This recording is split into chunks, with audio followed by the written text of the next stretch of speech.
Sandiego, and I'm a psychology student, which means, yes, I do know what you're thinking. God, I wish I didn't. I'd like to make a public service announcement tonight. It starts with a riddle. What's 13 inches long and white? Not a damn thing since John Holmes died. John C. Holmes, the porn king. He's one of the first major porn stars. Ron Jeremy was the first, and he could perform on camera. But John Holmes was the first who could perform with such a huge dick. Holmes' cock was 13.5 inches. That's bigger than a Barbie doll. The joke went at the time that if Holmes ever got fully hard, he would pass out. One of his co-stars said that it was like a big soft kind of loofah. At the height of his fame, Holmes had his moneymaker insured by Lloyd's for $14 million. It's more than $1 million an inch. His dick was so big, it had investors.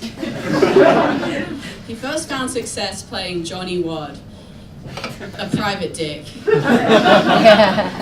got great lines like, "I might be a rough detective, but I'm a very gentle lover."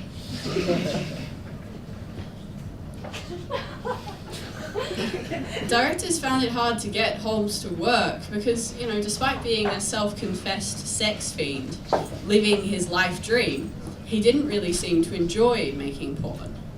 Directors had to leave a line of cocaine from the bathroom to the set.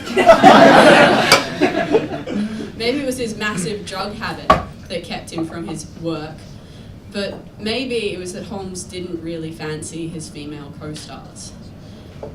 Before he got into porn, Holmes was in the Navy, and he discovered there what he called a whole new world of sex.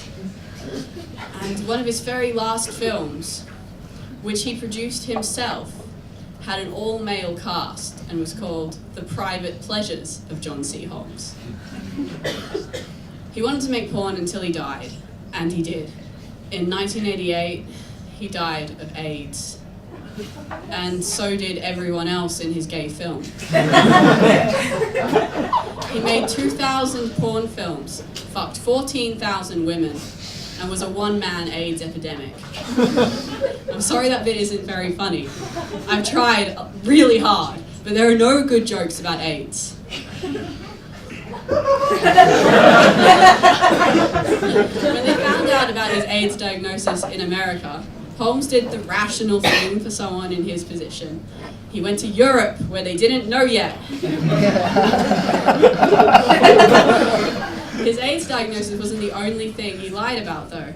He liked to claim to have multiple degrees. He said that he had degrees in political science, physical therapy, and medicine.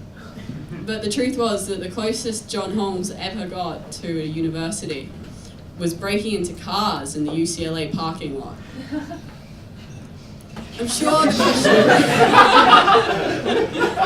the question on, everyone's lips. I've been calling him John C. Holmes, and what does the C stand for? And I've been trying to remember, sometimes under pressure I forget, but I know I can work it out. I know the first two letters were C and U, and the fourth letter is T.